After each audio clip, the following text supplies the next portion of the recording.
Speaker of National Assembly, the Cabinet Secretary for National Treasury, and all Cabinet Secretaries present, Principal Secretaries present, representatives of our development partners, Chief Executive Officers of financial institutions present, distinguished ladies and gentlemen, good morning, and a warm welcome to this historic presidential assent ceremony marking another milestone in our nation's journey towards first world status.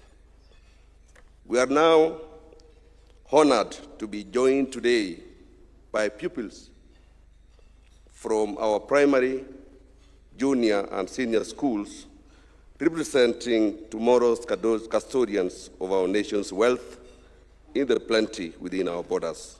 Your Excellency, sir, this state ceremony is convened pursuant to Article 115 of the Constitution for the presidential assent of the Sovereign Wealth Fund Bill 2026. Today marks a defining moment in our nation's history. From this day forward, the wealth beneath our soil shall no longer be consumed by a single generation, but shall be preserved and passed on in an unbroken chain across generations. To commence this historic ceremony, we shall first witness the installation of the public seal of the Republic.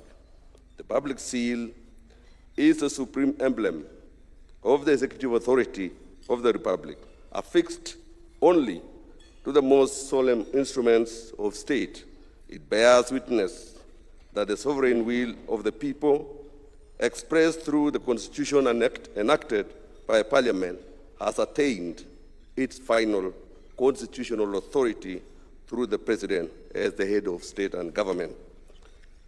Your Excellency, permit me, sir, to most graciously request you and all present to rise up on your feet for the installation of the public seal of the Republic of Kenya.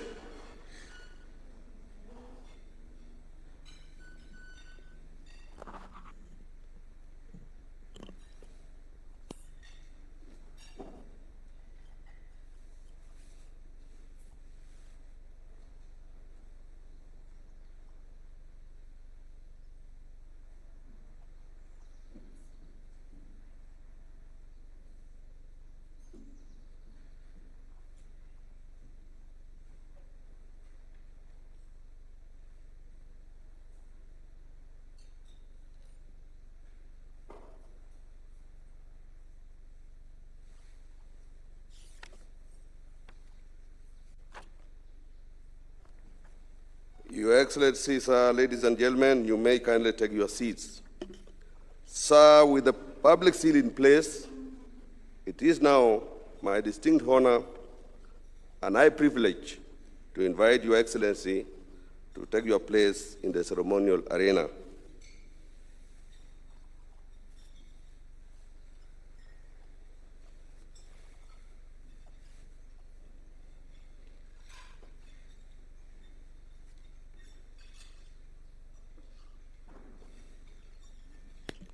Your Excellency will be flanked on the left by the Deputy President, accompanied by the Prime Cabinet Secretary, who is not here, the Cabinet Secretary for the National Treasury, the Honorable Attorney General, and the Cabinet Secretary for Mining.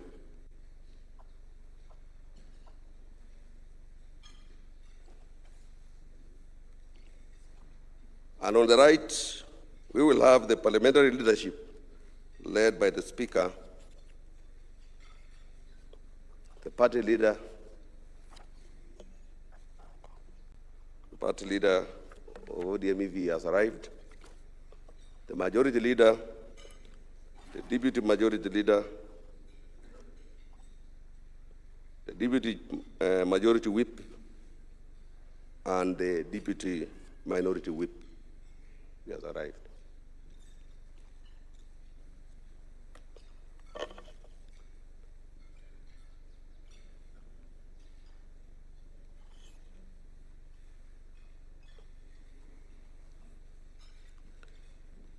Your Excellency, permit me now, sir, to invite pupils drawn from our primary, junior, and senior schools to come forward and join you in the ceremonial arena to witness this historic presidential ascent.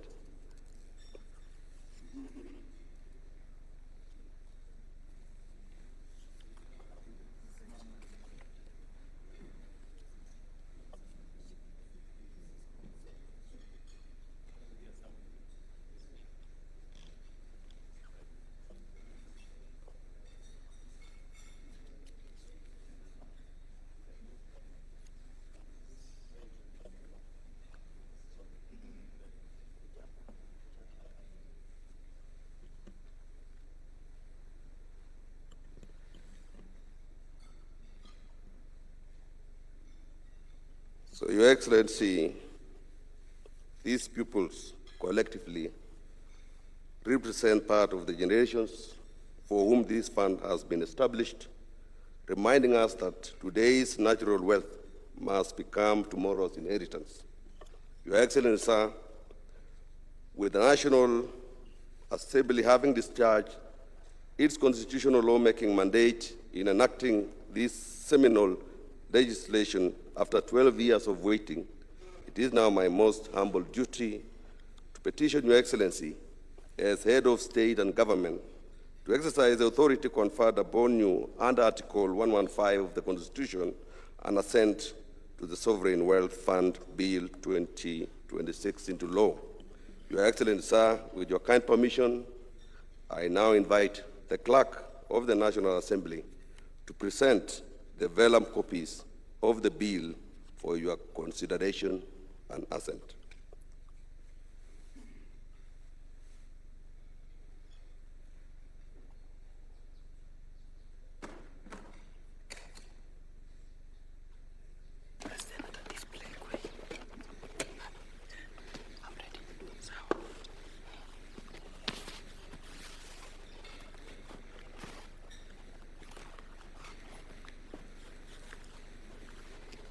Your Excellency, good morning. Good morning, Mr. Clerk. Excellency, I have the instructions of the Speaker of the National Assembly to place before you 6 vellum copies of bills for your assent, this being one of the most remarkable pieces of legislation to be introduced in Parliament. Your Excellency, you recall that on the 20th of November last year, when you were addressing Parliament during the State of the Nation address, Your Excellency, you promised, today's 8th, Your Excellency. Your Excellency, you undertook that you are going to introduce and to propose to Parliament some pieces of legislation. One of them is now law, which is a National Infrastructure Fund, and the next one was the Sovereign Wealth Bill. Your Excellency, this bill, having been approved by the Cabinet, was introduced by the distinguished member for Kikuyu, the leader of the majority party. It went through first reading and then taken through public participation, Your Excellency, by the Departmental Committee on Finance, chaired by the member for Molo, who is today represented by the Honorable Umu Kasim, distinguished member for Mandera County today.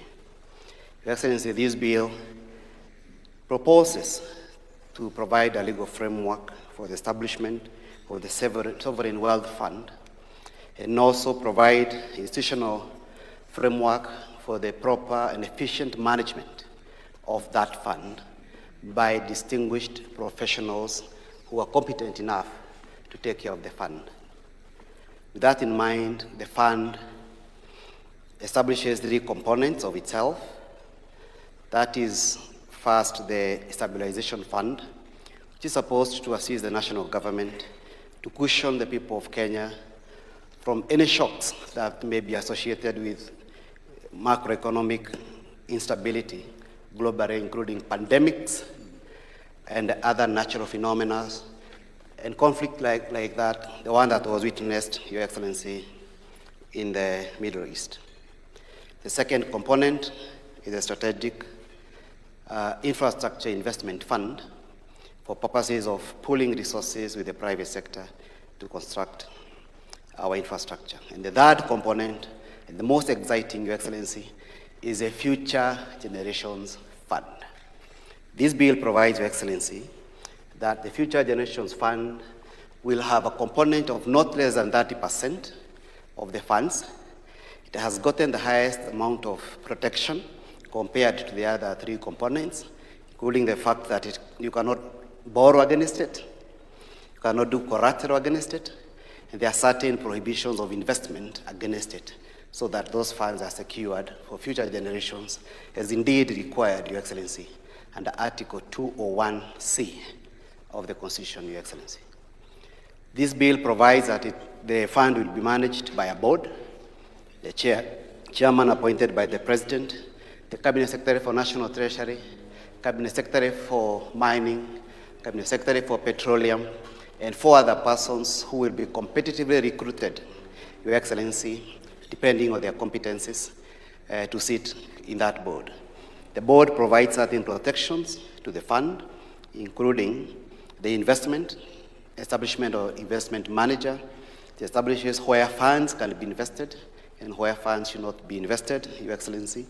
It prohibits the investment of those funds from things like private equity,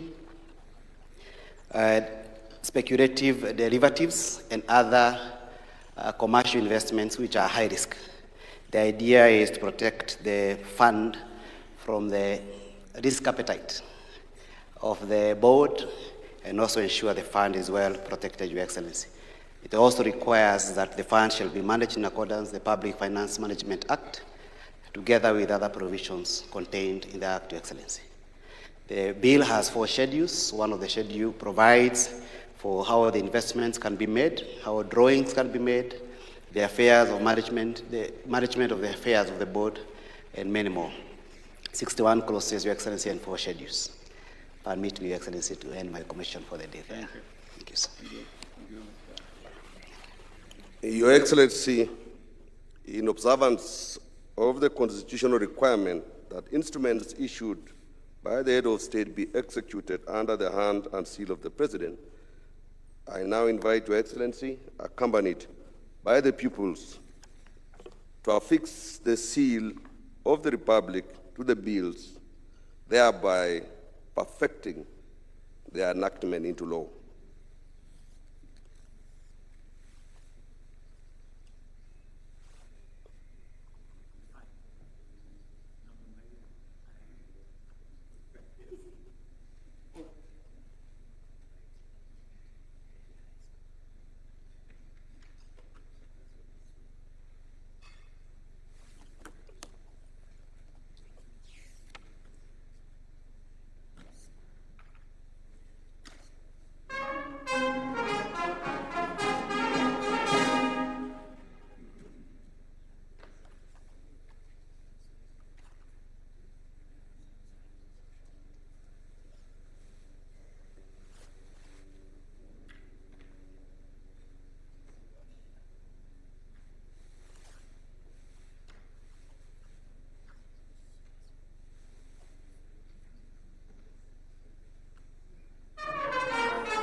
With Your Excellency's assent, the Sovereign Wealth Fund Bill now becomes law and is entered into the body of the laws of the Republic of Kenya.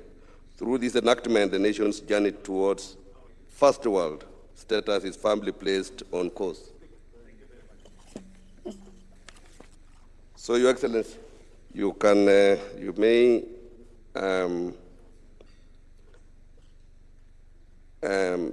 present a signed copy of the Act to His Excellency the Deputy President and the Attorney General for publication, and the Cabinet Secretary for the National Treasury for implementation.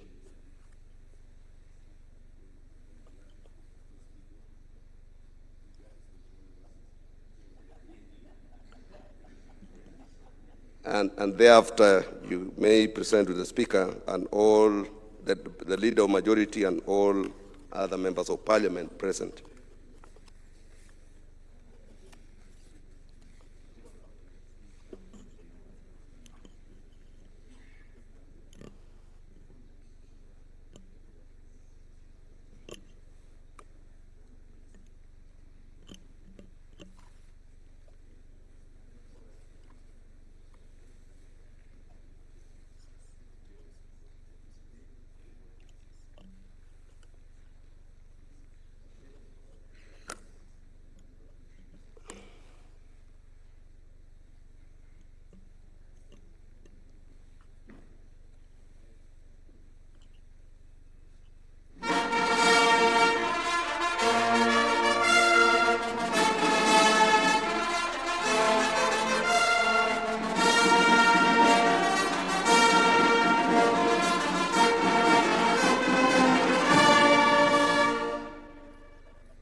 So may we all arise so that we can celebrate the new act. The fanfare again.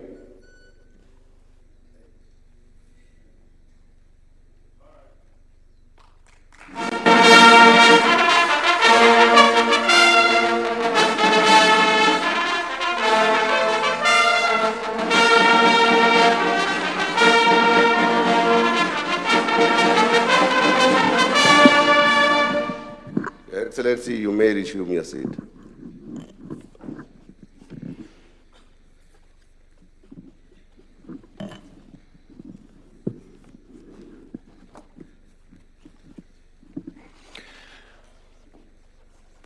With your permission, Your Excellency, we are now going to progress to a panel discussion. But before that, as we get the stage ready, allow me to invite the State House Choir to give us a short interlude of music as we prepare the stage for the panel discussion. State House Choir, over to you.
Why don't we appreciate the State House Choir with a clap? Thank you very much.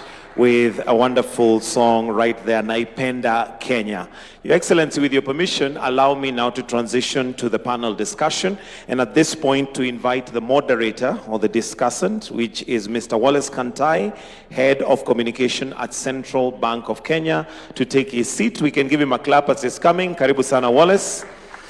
Let me also invite Mr. Tom Gitogo, Group MD and CEO Britam, to also take his seat. Mr. Nicholas Indondeka, Chair Fund Managers, to also take his seat. Mr. Paul Russo, Group CEO, KCB, Mr. Paul Russo. Dr. James Mwangi, CEO, Equity Bank of Kenya PLC. A clap for him as well as they're coming. Then the last panel person is Honorable FCPA John Badi, the Cabinet Secretary for National Treasury and Economic Planning, to take their seats. Most welcome. You may take your seats, and I'll now hand over to Mr. Wallace Kantai, who is going to be the discussant or the moderator for this panel. Welcome.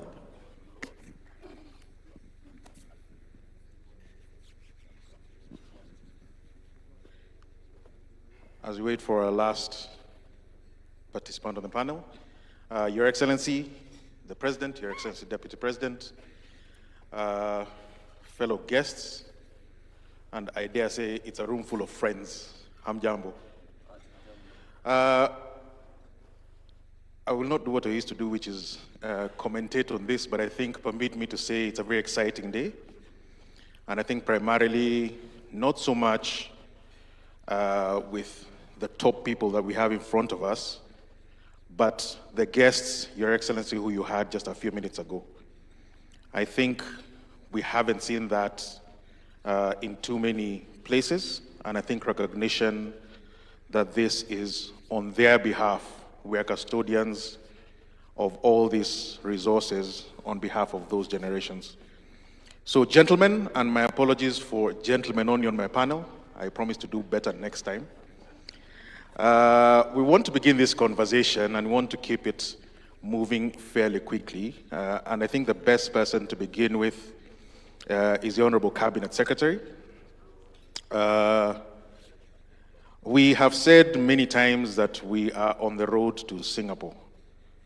But I suspect you want to add to that that we are now on the road to Norway in terms of the fund. Why the fund? What does it do that is so special for us? Bonasias. Thank you very much. First, let me state that this government set on transformation journey, and there cannot be any transformation without reforms. And therefore, we have embarked on a series of reforms, one of which is to pay attention to the principles of our Constitution. And when you look at the principles of our Constitution, one of the things that stand out very, very clearly is what we call intergenerational equity. And you cannot speak to intergenerational equity without thinking about the current or the resources that we have and how much would be used by the current generation and how much would be designated for future generation. We have been exploiting the minerals that we have, the petroleum products that may be there, without any regard to the future generation.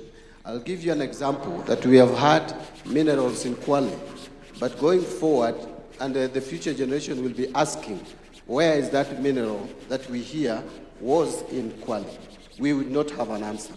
This act, it is now not a bill, is addressing that anomaly by creating a fund, which we call the Sovereign Wealth Fund, in the model of Norway.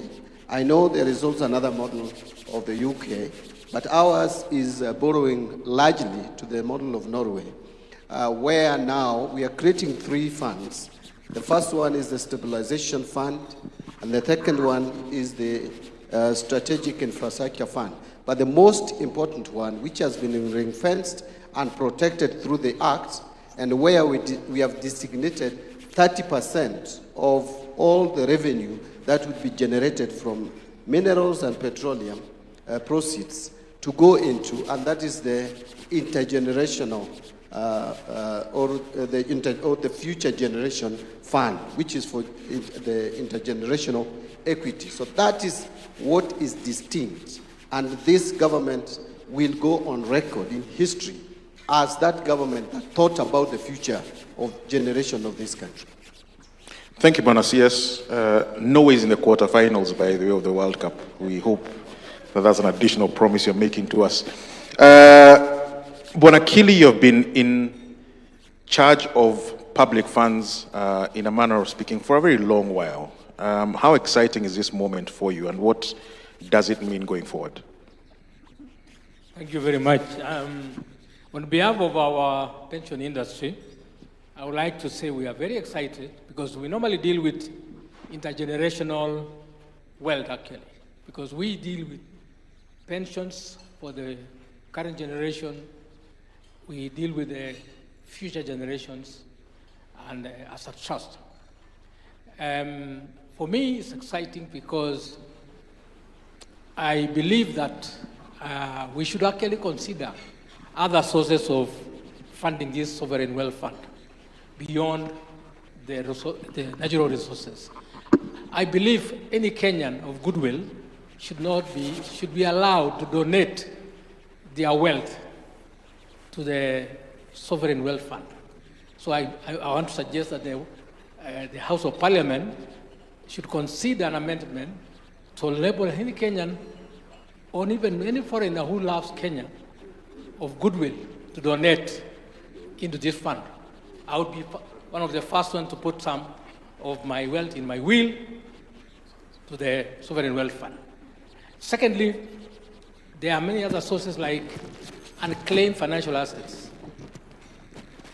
We have other sources also which are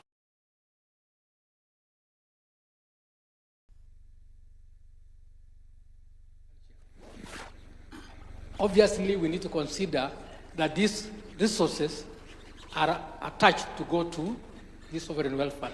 And as a result, we shall build a fund very fast. Also, the common people, the citizens should be allowed to put in whatever shilling they should be able to put in. You remember, and I know our head of state is a Christian, that when Christ came to recognize the best donor or the best person who gave, it was an old lady who gave the only money she had into the kitty. I would suggest that the common wananchi are allowed to give even a shilling into this fund. And as a result of that, that money should be then invested. And we are appealing to our capital markets through the Nairobi Stock Exchange to play their role in enabling us to grow this exponentially. So we are excited. Thank you very much. No, thank you. And that is an interesting proposal, because one of the people who revolutionized finance from the mass direction is yourself, Bona James Mwangi, starting 30 or so years ago, and we can see where it's led to now in terms of what I might call financial inclusion, but more particularly people taking part in the development of their own country. Is this another revolutionary moment similar to that one that you led all those years ago? Thank you very much. I think this is beyond a revolutionary movement, because it's the collective will of the Kenyan people signaling their commitment to invest into the future. So when a people decides to build the future themselves, they liberate themselves from dependence. And I see this as a bold step, saying that we are changing the way we have done things before. The second one, it speaks broadly about the maturity of the Kenyan people. When people think beyond themselves and think about future generations, it then means perpetuation of a legacy of a nation. But also, when you create an institution with the protocols, like the one enshrined in this institution, you protect that wealth specifically. And that is what I see as very bold steps that are very, very transformative. But I think for me, what touched me most was to see a Wings to Fly scholar. And he greeted me and said, "You gave me a scholarship. I can now see investment for the job that I will take after education." So you can see people can relate that it's not just present, but the future is secured. And that to me is quite telling. But let me talk about Norwegian sovereign wealth fund.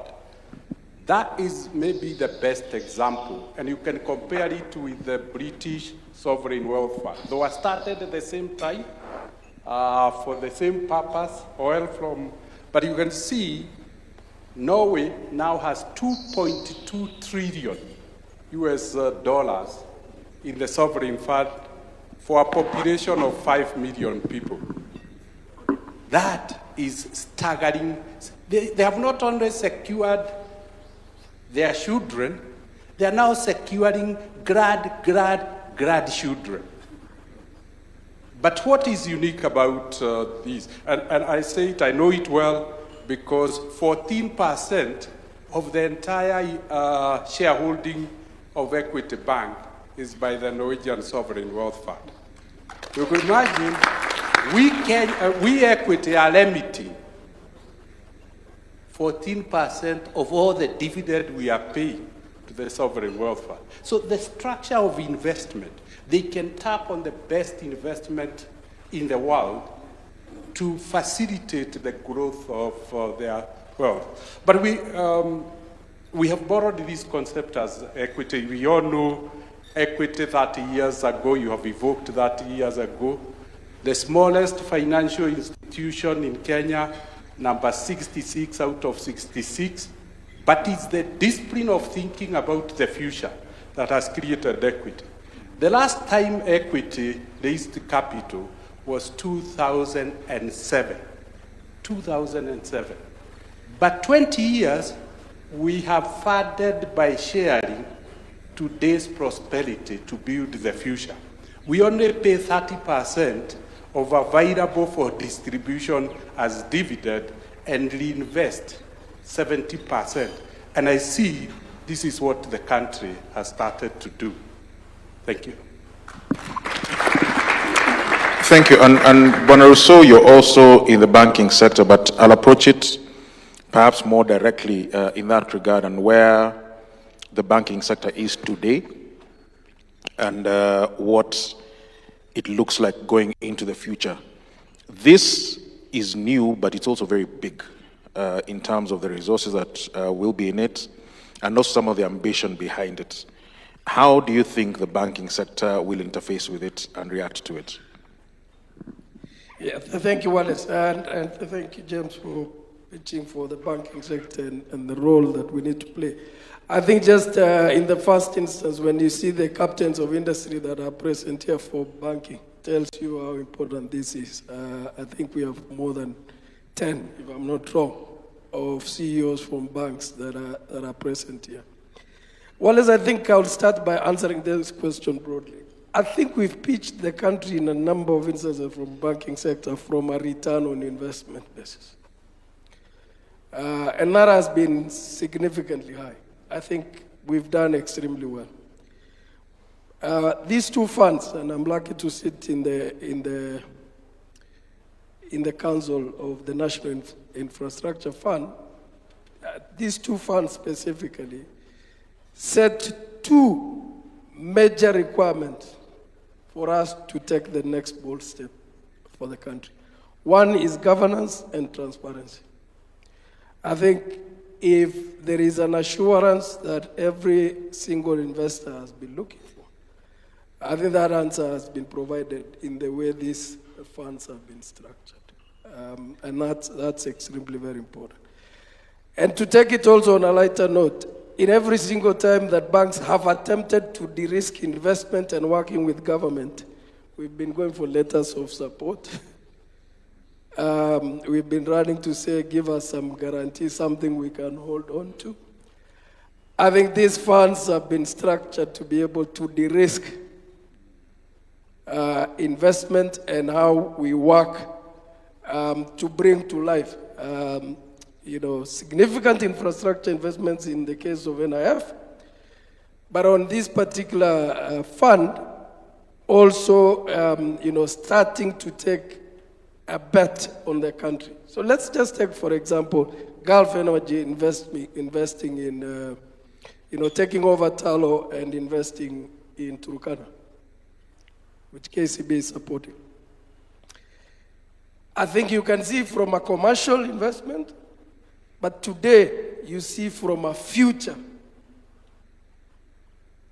and guaranteeing value for generations to come. You can get oil out of the ground, you can commercialize.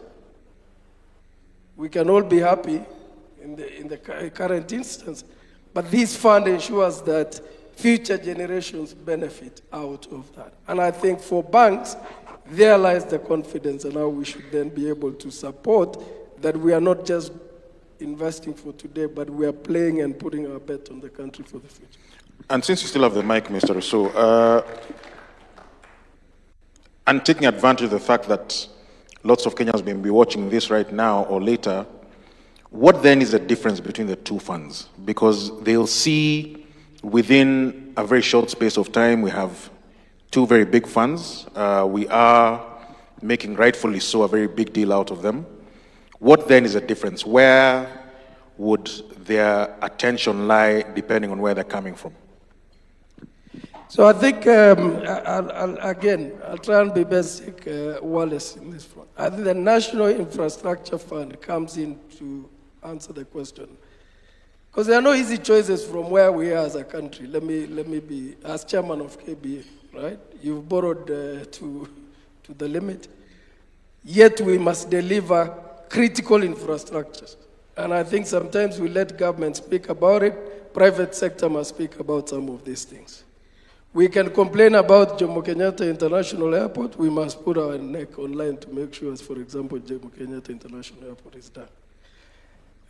National Infrastructure Fund comes in to say, how do we deliver those significant national projects without loading additional debt and borrowing to government?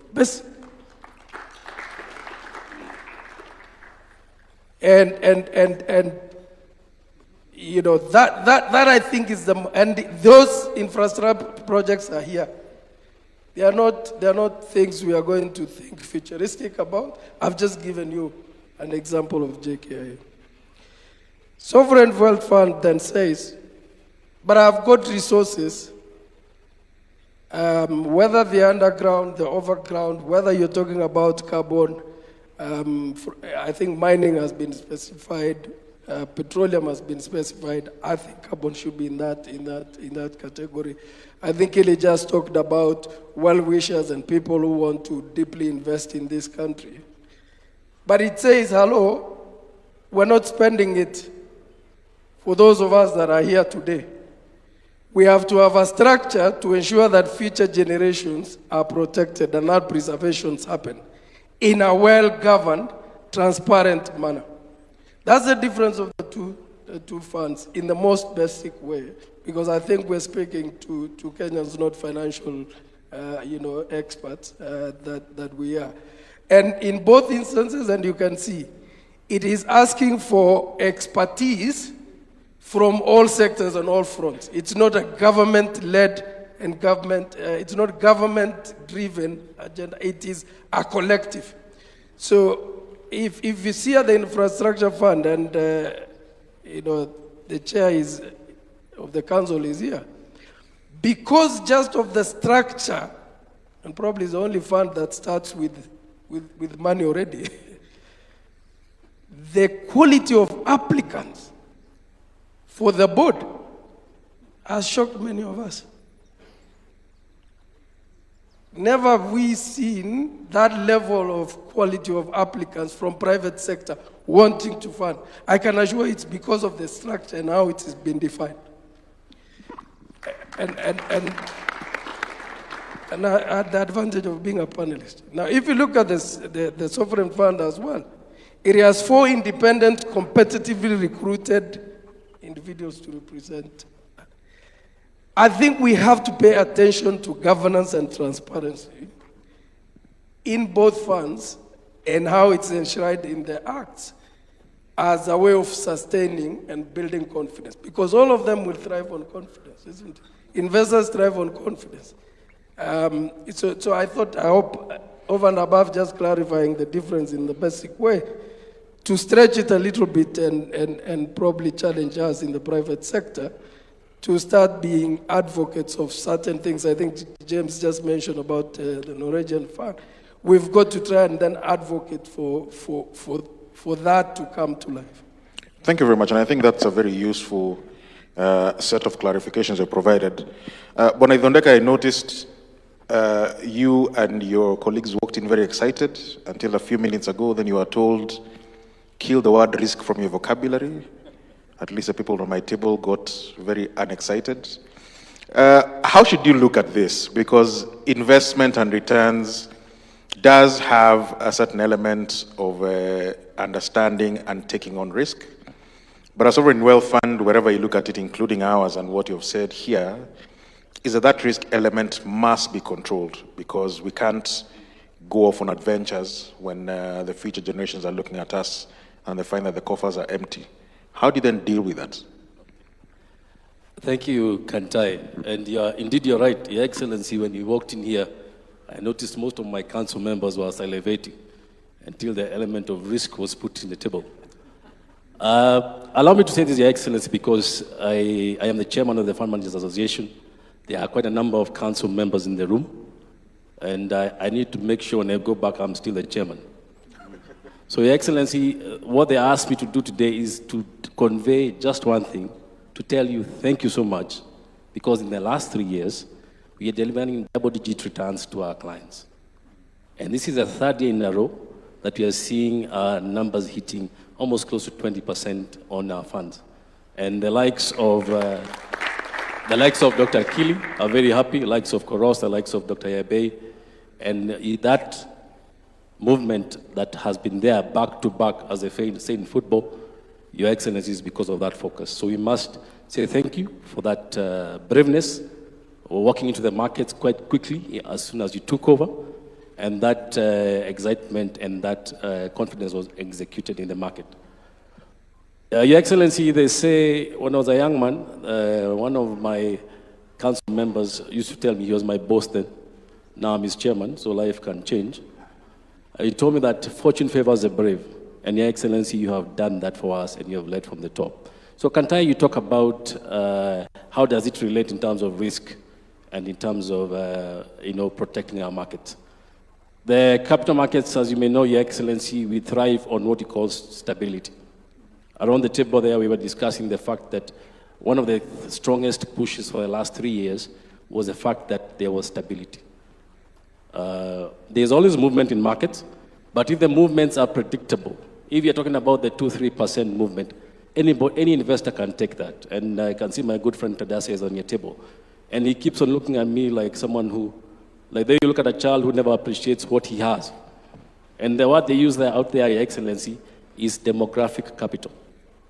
Demographic capital, dear ladies and gentlemen, is what we've done today, which means you're investing for the demographics, which is beyond us. And that alone, Kantai, it may not be coming to the fund managers to invest. It may be restricted, as Hassan mentioned, in terms of what is controlled. But that stability is what gives the investor confidence that we are seeing in Kenya. Even now, as we speak, Your Excellency, we were hosting the big banks of the US last week, Royal Bank of Canada, Royal Canadian Bank, and the way they are talking about Kenya is beyond even fundamentals. It's about just positive excitement and what we call demographic capital. So while we may not be directly benefiting, it may be controlled, as the Parliament has put it, but for us, we know that stability is what we thrive on.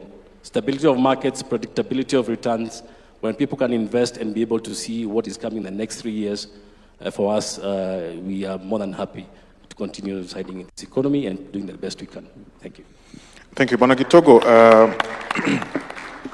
I'll approach you from as an elder, because you've been in charge of rather large pools of capital. Now you feel sort of a bit safer because there's another large pool. What advice then would you give the CS, members of the board, and even arguably His Excellency the President, with regard to how to manage this? You've been managing through thick and thin, through difficult times and easier times, and now you've been put on the spot. How do you advise them? So thank you. One disadvantage I have is that about 5 gentlemen have spoken before me, and each one of them has taken a point from what I wanted to say. But having said that, obviously, transparency and governance is very key for any big fund of this size. And that has been said and put very well by Ruto. The next thing is that the risk element, as His Excellency mentioned, is key.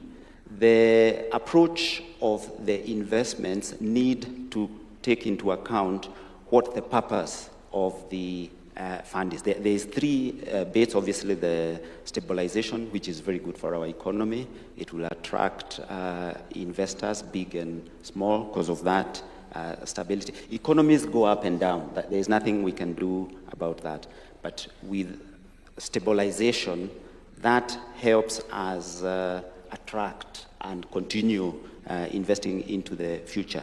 So the right amount of risk, particularly reducing significantly the risk exposure to the part of the fund that is about future generations, is key. But the fund will also not grow if it is not very well diversified. James talked about the Norway fund investing in Kenya. That gives it exposure to a double-digit growth in a growing economy. So I would expect that the fund would also look at investing elsewhere on the continent and elsewhere in the world, because it broadens the risk base. I think that is important, but obviously that needs to be done professionally, as Nick has said. And then obviously keeping in tandem with the trends. We have to invest, especially because things are changing, and we know the wider demographic is the youth. We cannot obviously also invest in what we have always invested in. I'm excited about the infrastructure, because in the insurance space, we are looking for long-term investments, and it's the same case with pensions. And this fund, in conjunction with the National Infrastructure Fund, will make a lot of the infrastructure investments that we so desperately need in this country bankable. And that will attract long-term funds from the private sector, including the insurance business. Yes. Thank you. And perhaps I want to come back to you, CS, now getting into the details. In terms of the way the fund has been structured, we have spoken about protecting or ring fencing for future generations, but at the same time, James Mwangi spoke about Norway investing in equities, which are of necessity risky. How do we, or how have we structured, what choices did you make in terms of how the fund is structured to ensure that longevity, but at the same time, as Tom Gitogo says, that we actually get returns, because it's not enough to simply be safe. There's a reason why we have to grow. Thank you very much. Allow me first to also add on to what Paul Ruto said regarding the slight difference between National Infrastructure Fund and the Sovereign Wealth Fund, and talk about the sources of funding. In terms of National Infrastructure Fund, you'll notice that the Act clearly spells out that any divestiture in public-owned or state-owned enterprises will be invested in the National Infrastructure Fund. Yet the Sovereign Wealth Fund is now focusing more on revenue proceeds that are derived from our natural resources, more particularly the minerals and also the petroleum. So that is another distinction besides that. But let me now address the question that you have just put across to me regarding how the fund is structured and in terms of investment. And just to pick from what Toko has said, that actually the fund allows for not just investment locally in assets like the government papers, and also deepening the capital market, because that is one of the key responsibility of Cabinet Secretary for National Treasury, is to make sure that our capital market is deepened and widened enough to promote and support investment. The Act also allows investments in convertible currencies. So long as what you are investing in, even if it is an international bond, it must be an investment in a bond that would allow for convertible currency. So there's that latitude for the board to look at the international market and see where there could be high value for the investment, but it must be in convertible currencies. But there is also provision of proper oversight. Investment policy must be approved all the way to the National Assembly, and there is enough oversight in that space. The Cabinet Secretary must, in consultation with the Cabinet, meaning that the Cabinet must approve, so it has enough guardrails to ensure that the funds are well protected. But looking at the three funds, you will also notice there are some slight differences there. That the second component, which is the strategic infrastructure component, allows you latitude, like the National Infrastructure Fund, to come in and again invest in our public infrastructure projects, which help in de-risking these assets for partnership or blending of capital with the private sector. And then when now you come to the intergenerational or the future generation component, they are the guardrails that the Act provides. And those are found in the schedules, the Schedule 1 and the Schedule 2 to the Act. Thank you very much. Thank you. And perhaps although there's so much to discuss, but perhaps we start bringing this to an end. There is a question in my head, Bonakili. So the current generations we had here, I was going to call them future, but they are here, so they're current generations. We'll be very excited. I suspect my children will ask me in the evening, what does this mean for them? But I also suspect my mother may call me and say, what is in it for me? She's a retiree. She has a pension, a state pension. This is very exciting for the future, but is there something now for her to be excited about, let alone me who's about to get into that space? Thank you very much. Thank you very much, Wallace. If you look at the purpose of establishment of the Norwegian Sovereign Fund, it's actually majorly targeted at pension, which is then for the citizens of that country.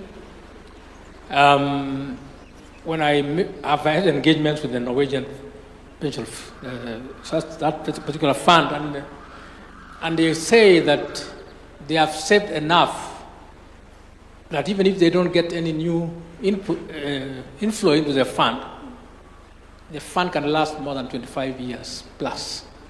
That's one. The second one is that the money is meant to take care of the whole, the people who have retired, either having left employment or not.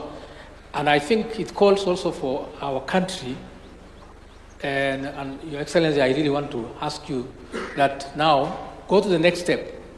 Establish a universal social security fund for all citizens of the country, so that part of this funding, part of this money can actually be channeled to that universal fund, which is state funded. It is a promise in Article 44 and 43 of the Constitution. And I think it's the right time that we also launch that one. And that will make your grandmother and our old mothers happy. At the same time, it will take over the burden from the current social protection programs, which is a cash transfer, which is basically not well funded.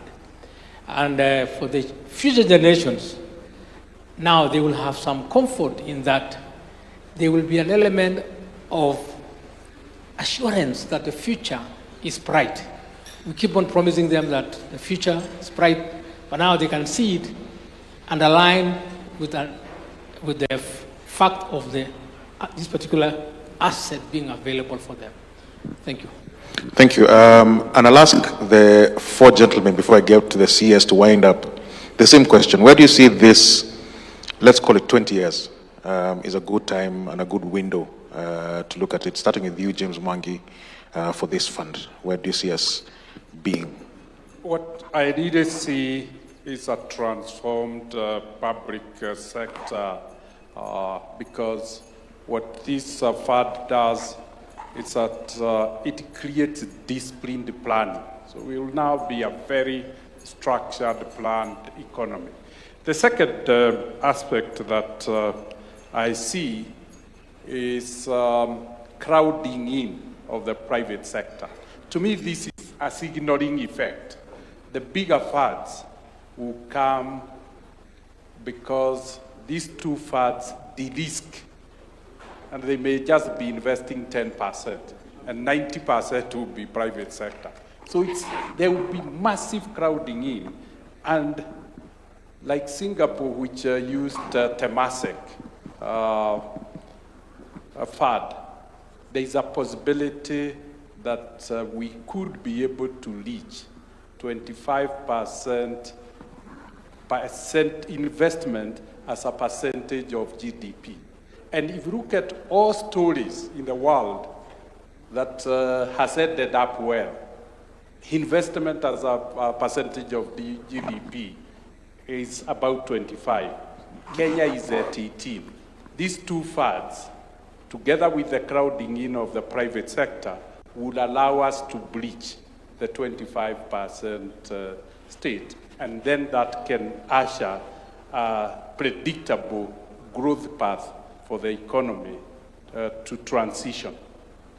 Thank you, Bwana Russo. Same question, 20 years. Yeah, I think about the multiplier effect and technically what is going to come out of that.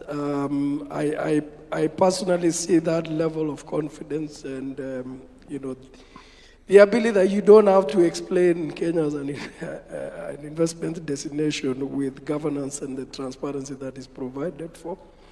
And as James has said, look, funds will follow, as I said earlier on, ROI, but will follow governance and transparency. So significant investment. Thank you. Thank you, Kantai. For me, I think 20 years down the line, I expect to see a very different country. And Your Excellency, we must congratulate you because what this sovereign fund is doing is to make sure that the David Ndees and the Hassans, 20 years down the line or even earlier, don't have to go to those Muthaiga meetings that David Ndii had to go through.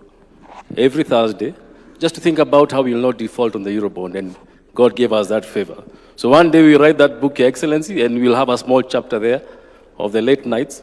It stopped becoming a government issue, it became a whole sector issue, and we are happy we went through that. As it is right now, Your Excellency, the number of DFIs has gone up. I think we were talking about that report earlier in the morning. As it stands right now, we are hosting delegations of big capital, California teachers, big pension schemes, big sovereign funds, all the way from even Netherlands. All they're trying to do is just to get 1% into Kenya.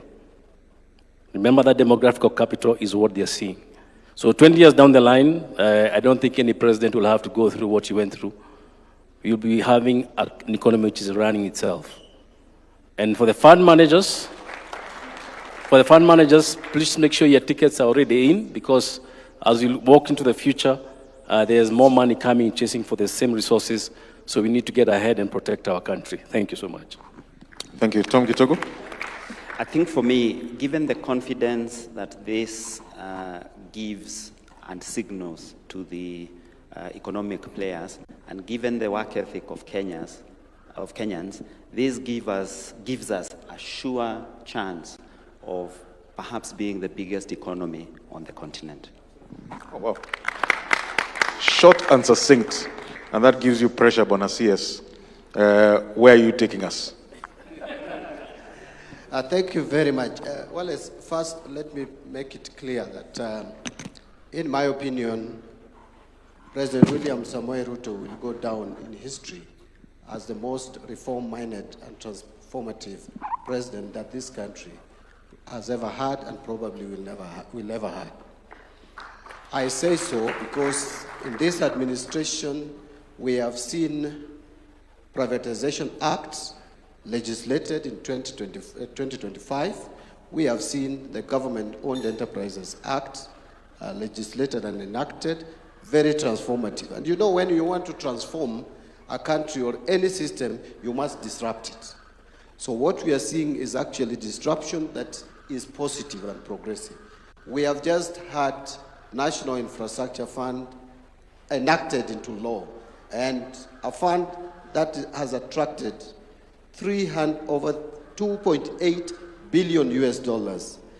If you study or you take a sample of all the funds that have been set up, the National Infrastructure Funds, probably ours has the highest startup or initial capital. I have discussed the Indian fund, the Indian model with them. They started with less amount than ours. So we are starting at a very strong position. Now we have the Sovereign Wealth Fund, another first for this administration. So I don't think I'm sycophantic if I say that President William Ruto will go down as the most transformative, the most reform-minded president, and thankfully I will be hanging on his coat for the period that I serve in this office, also to be branded probably the most transformative cabinet secretary, depending on how long I sit here. But where we are taking this country, as a government, we are taking this country, you know, we have said it, and it sounds like a joke, but it's the reality, that we are taking this country to Canaan through Singapore. But now it appears even we will be rerouting through Norway before we navigate to Canaan. But again, because we want to reach Canaan quickly, we will make sure that we fast track the journey. That is why we are starting. National Infrastructure Fund is up, and the board will be announced soon. And again, now today we are enacting another fund, the Sovereign Wealth Fund, with very robust governance structures, with a board that will be competitively recruited, apart from those who are going to come from the government. So I see a future for this country. Finally, in this fund, the stabilization component is going to be very critical. Remember, just the other day, we have been complaining, and even today, that we need to lower the prices of petroleum products, the oil prices. And you hear people talk of reduced prices, reduced prices, reduced prices.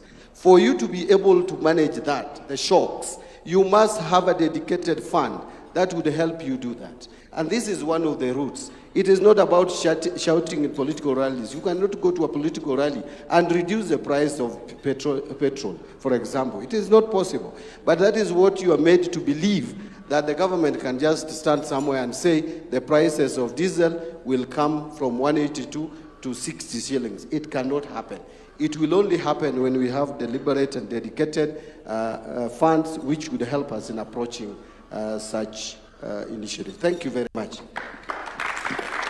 So, Your Excellency, no pressure whatsoever from what I'm hearing. So if you'll join me, please, in a round of applause for our guests. I think they've been able to break down quite a complex set of ideas and also the practicalities of this fund in a way that I think we're starting to understand it. And we do hope, and the promises have been made, that this is going to be revolutionary for this country. Asanteni sana, and I want to hand over back to Gitonga. Thank you very much. Why don't we put our hands together for the panel again? Thank you very much, Wallace, for your indulgence. And Your Excellency will now progress to a few comments that we will have. And as we clear the stage, kindly let's clear the stage. Thank you, Your Excellency. And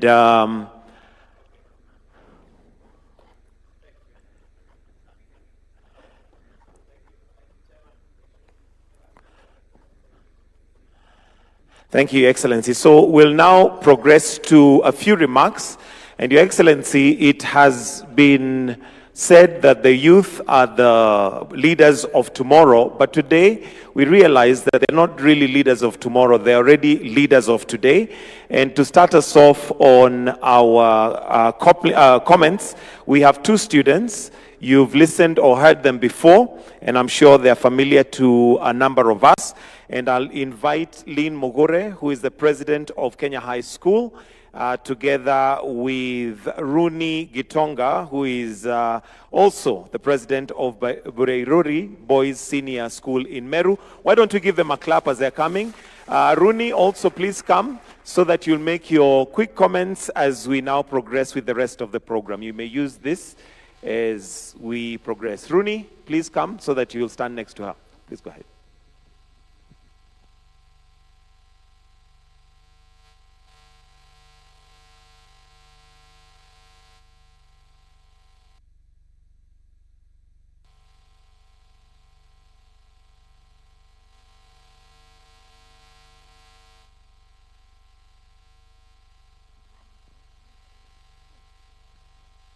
Ladies and gentlemen, I have one question for us today. Do you want to be remembered? Do you? We all do. I have come to accept and realize that at the end of the day, everyone has one thing and one thing in mind. They want to leave a mark in their country, in their family, in their nation. And one thing about this is that there are two types of people who will emanate from this goal. They are dreamers. Dreamers are people who have big ideas, and eventually they work towards their big ideas. But one thing about a dreamer is they do it for themselves. But the second type of people, we have visionaries. Visionaries work towards achieving a big goal, but not just for themselves, but for other people. They think beyond themselves. Today we have just witnessed His Excellency signing a bill into an act.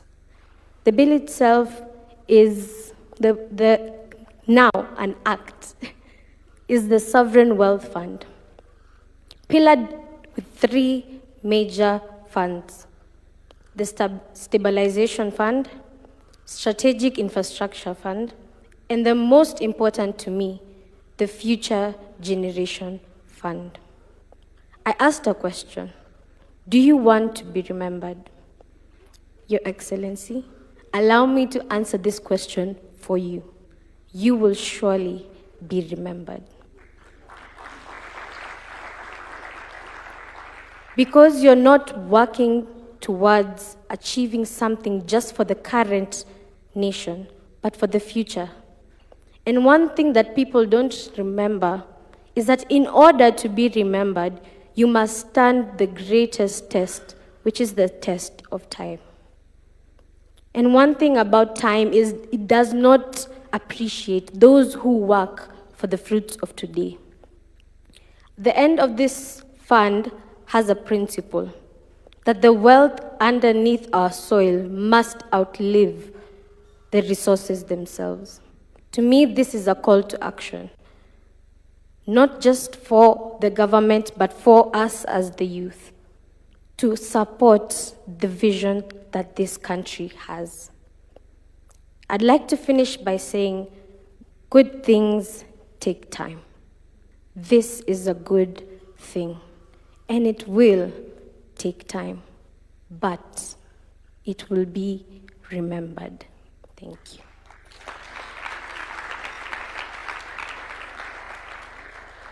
Okay, thank you very much, distinguished guests, ladies and gentlemen. Good morning. Okay, let me take this opportunity first to thank God for enabling me to be here. This a dream come true, if I can say that. Me setting my foot on this great place, it is a dream come true. And I will quote the words of our president. I am a man on a mission.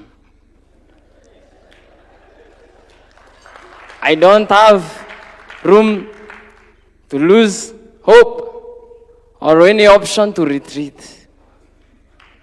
I'm not going back again on the village. I'm rising.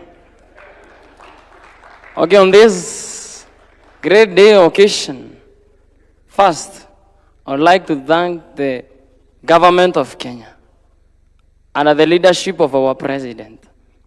It has greatly shown us that they are not just investing for the current world.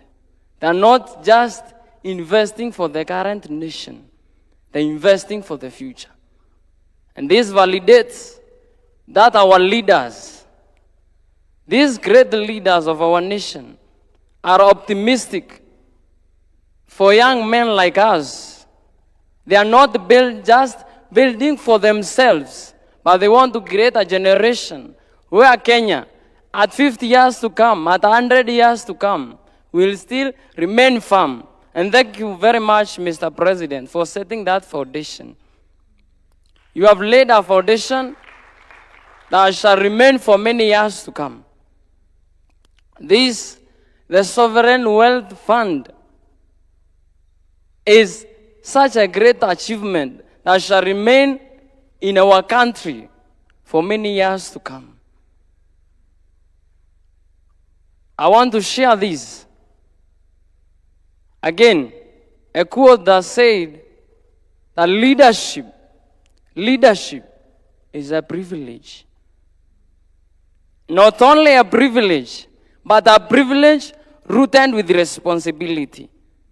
I have come at a moment, I just look at the government of Kenya, and at least I am relieved, because I know the people that we have installed our lives on are people who are capable of leading us to higher levels. In the lives of our president, a person who is greatly committed to transforming our nation, a person who is always optimistic about the future. We thank you very much. I have seen this thing worthy because it is considering us. We are the future of Kenya, the future of this great nation. And you have invested onto us. And Kenya is not going back again. Kenya, we are rising, the pride of Africa.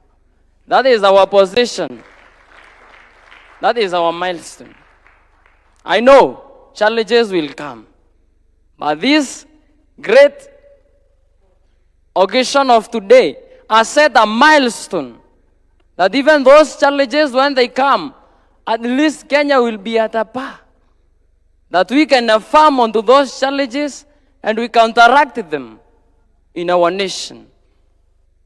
Thank you very much, our government. That one is a great achievement that shall remain remembered in our lives. Also, before I finish, I want to acknowledge the presence of my father. Dr. James Mwangi is my father. I want to say this in front of the nation, that Equity Bank has made my life.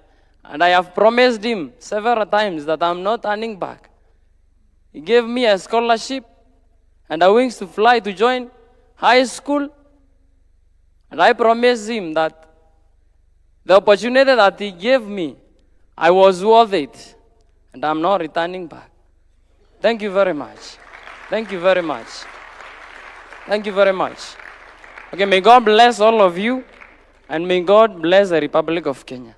Thank you very much. A round of applause for our students. You may take your seats. Your Excellency, I am also guided to give an opportunity to Mwangi Ngai, and Mwangi Ngai is from Rusinga School, but he also was a witness to the process of the making of this particular act, which is now, this bill that is now an act. And Mwangi, very briefly, kindly just give your comments. Very briefly, please. Thank you, everyone. Your Excellency, the President of the Republic of Kenya, Dr. William Ruto. Your Excellency, the Deputy President, Professor Abraham Kithure Kindiki. All protocols observed. My name is Mwangi Ngai, and I'll be brief. I wasn't notified. And mine is just to give some few sentiments. And I'll ride on where the Cabinet Secretary of Treasury had left on being transformative. And Your Excellency, with the commitment you have given to us as a country and your citizens, you will indeed go down as a most transformative president that we have as a country. And in the same regard, and so with the Cabinet Secretary, and also my father and my icon and my mentor, our Majority Leader, Honorable Kimani Ichung'wah. And why I say this, I had the privilege, I'm on a work experience opportunity in the Majority Leader's office in the National Assembly. And I've had the privilege to look at it and be at the front line to see it from the second reading to now today when you have assented it. And let me tell you, it's not an easy thing. And I've had fortune does favor the brave, and indeed it does favor the brave.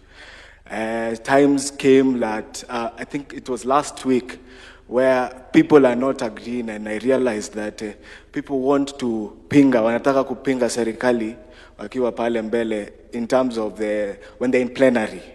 But now when they go to committee, even the Majority Leader had to call for harmonization, which was well led by our MP for Molo.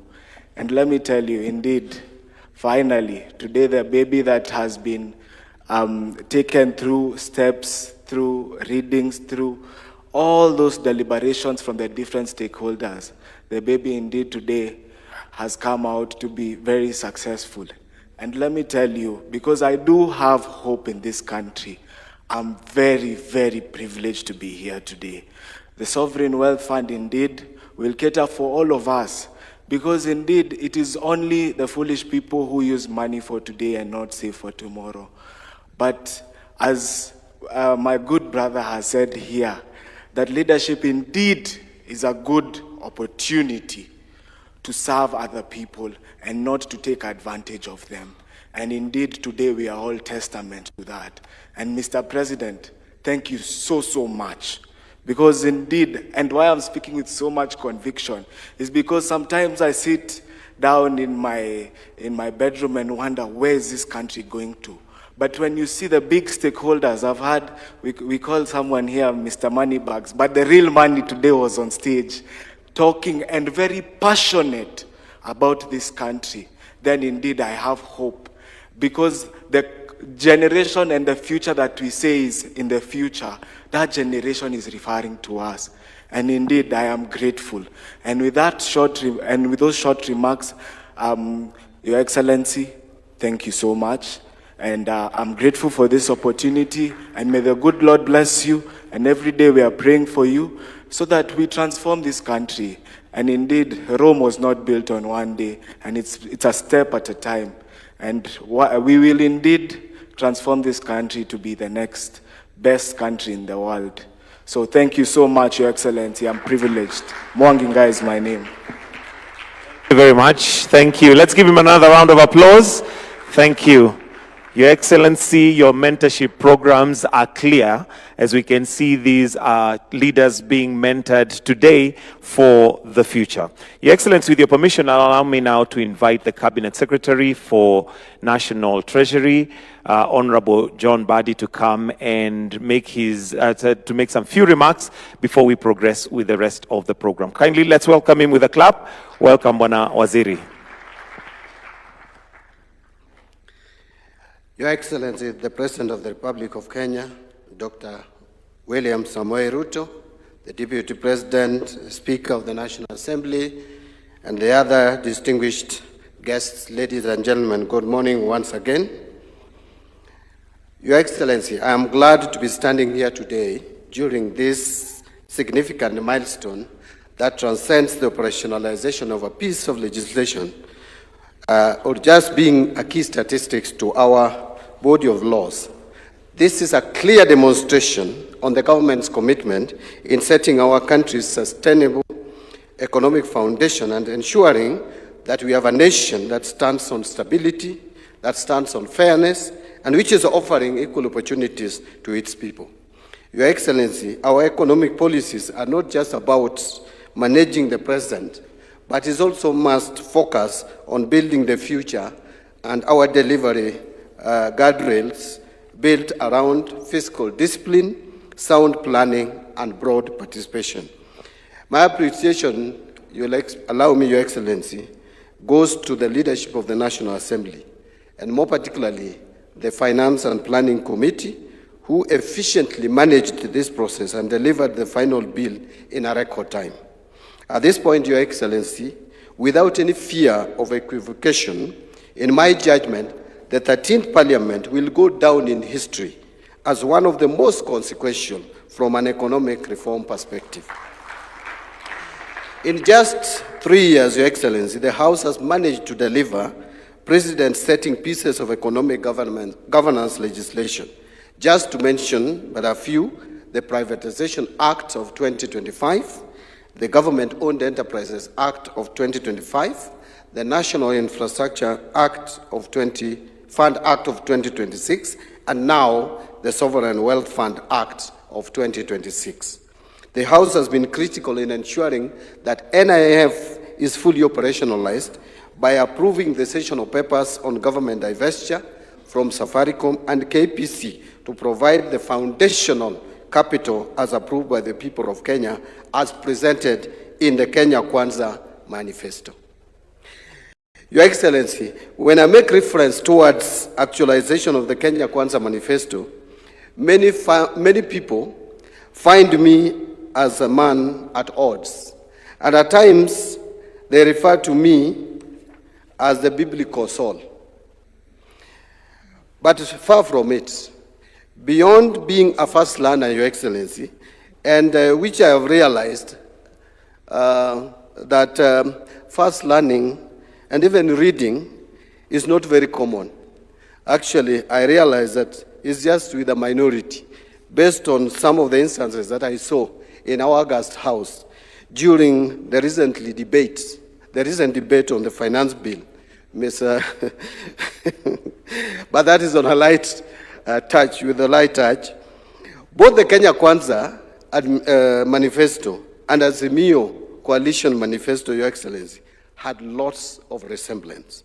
And I am proud that the late Right Honorable Raila Odinga, may his soul rest in eternal peace, saw it fit that coming together as a country was critical in the furtherance of much-needed economic reforms which have been overly delayed. And I had benefit, Your Excellency, of sharing with both of you on how you too wanted the economy of this country to be steered, including the setting up of the National Infrastructure Fund and even this Sovereign Wealth Fund. You too discussed into detail before we lost the late Honorable Raila Amolo Odinga. And I'm happy that the successor in the party, Dr. Oburu Oginga, has equally been a student of that kind of thinking and is helping you steer the two political formations in the same direction. So, Your Excellency, some of the proposals that are in the Sovereign Wealth Fund Bill 2025 are informed by lessons that we have learned and best practices from other countries that have experienced significant economic progress by putting in place economic measures that deliver economic stability or stabilization and optimization of intergenerational transfers. We studied successful models just to give assurance to the public from jurisdictions including Norway, Singapore, which I cannot even forget, Saudi Arabia, Botswana in Africa, Nigeria, Kuwait, Qatar, among others. So, Your Excellency, the fund will address 3 critical imperatives. I don't want to repeat those 3 imperatives. I think we have spoken about them here during the panel discussion. I just want to mention that from a governance perspective, very robust governance framework has been inbuilt into this act to ensure that its operations are fiscally prudent, subject to the Auditor General, Controller of Budget, Cabinet, and the National Assembly oversight, and guided by the National Treasury's financial assessment, thereby by reinforcing transparency and accountability. To conclude, Your Excellency, I submit that this act is more about economic stabilization. It is more about strategic development and intergenerational equity. Again, I know we have many naysayers who have kept lecturing us on the need to have a sovereign wealth fund only when we have budget surpluses. Let me tell them, the best time to start was yesterday. The second best time to start is right now. Making today the critical window to take action. We must not have or drop excuses. We must build momentum instead of waiting for a perfect moment that may never come. For a practical example, look at the progress we are making on our savings. With the bold reforms ushered in by this government, the pension savings have almost doubled over the last 3 years. It is a clear demonstration of what bold, brave, and proactive leadership can deliver to its people. Thank you very much, Your Excellency. It is now my humble duty to invite your, let me seek guidance.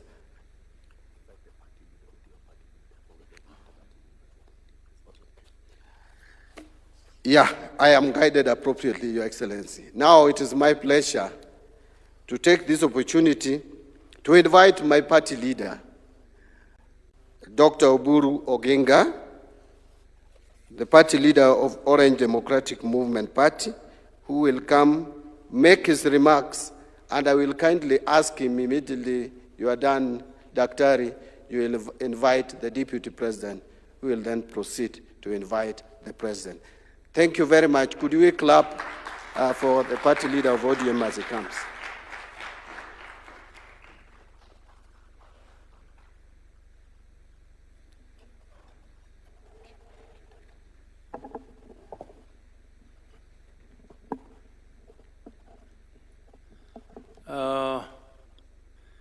Your Excellency, the President of the Republic of Kenya, Dr. William Samoei Ruto, Your Excellency, the Deputy President of the Republic, and the Speaker of the National Assembly, and all protocols observed.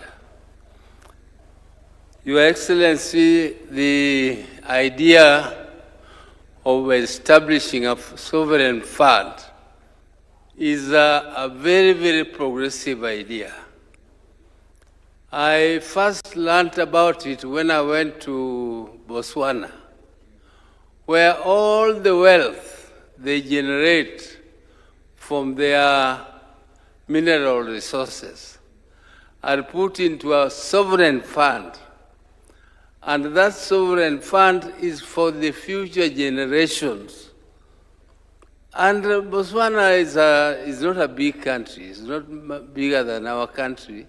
I'm sure even in terms of mineral resources, they might not be richer than us if we do thorough investigations or prospecting. But Your Excellency, that fund is not just kept idle. That fund is invested in viable projects, not only in their country, but in neighboring countries, and even if the World Bank needs it, they give it to them as long as their credit rating is good, and they don't need money from anywhere. They also use it for themselves to develop their own country. And what an idea. That instead of having a big heart, which makes you go to the big capitals, and instead of talking of trade and relationship based on sovereignty and on equality, you are going to beg. And the people you beg, and when they refuse, you get annoyed as if they are obliged to develop your country. They are not obliged to develop your country. The responsibility of developing your country is yours and yours alone. And therefore, Your Excellency, this idea is very transformative, just like the other ideas we have been toying around with, like this affordable housing.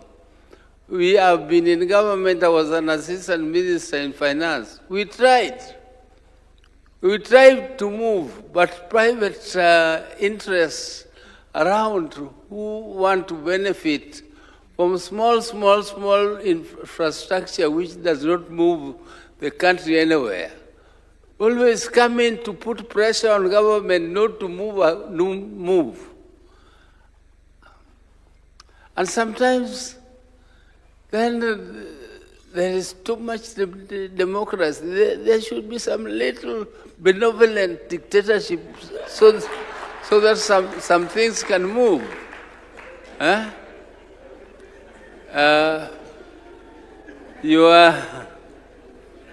Mr. President, I don't want to say that you should be a dictator. I'm not saying that. But some of these things, like the social health fund, the SHA, I think people who are criticizing it don't know what, they don't go into details of what is happening. They don't know exactly what is happening. It's a very, very big transformation towards what we have been calling universal health care. We have tried, many governments have tried to introduce universal health care, and there is no other move which is nearer to the universal health care in this country than the SHA. We have covered now more than 30 million Kenyans have registered for SHA. And we have tried it before. We have tried to move on those directions. And we have not been able. We have not been able, Mr. President. And I think being bold and sometimes unpopular is not bad. It's good. Sometimes you introduce things which to some people appear unpopular, because being populist is really not helping the people. You must go down to the fundamentals and see whether you can move ahead, and people will realize very soon that some of these moves are very, very, very helpful to our country, and they are many, many steps ahead of what we have tried before. I'm an economist. I was working with the Ministry of Planning, and moving forward things were some of our vision. We tried. These civil servants, Your Excellency, they know a lot of things. Kenyans have developed a lot of theories, a lot of very good things, and they have been rotting in the cupboards and in the archives, and other countries come and pick them and go and use them for their own development. But I'm very happy, Your Excellency, that you are now trying to at least remove some of them from the shelves and pushing them forward so that our country can develop. And I thank you very much, everybody. I didn't know I was going to make a remark, but I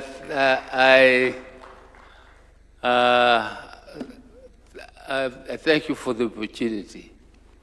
Asante sana.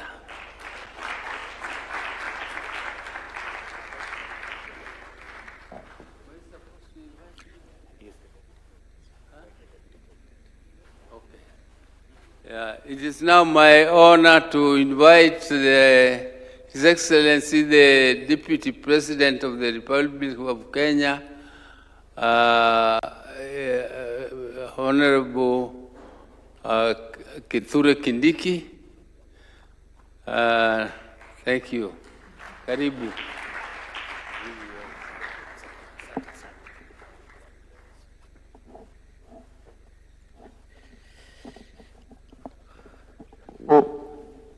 A round of applause for Mzee. Thank you very much. Mr. President, before I make a 2-minute remarks, let me invite the Speaker of the National Assembly just to say something, because I think today is a very consequential day for our country, and the Parliament of Kenya has been at the center of that consequence. Welcome, Mr. Speaker, sir.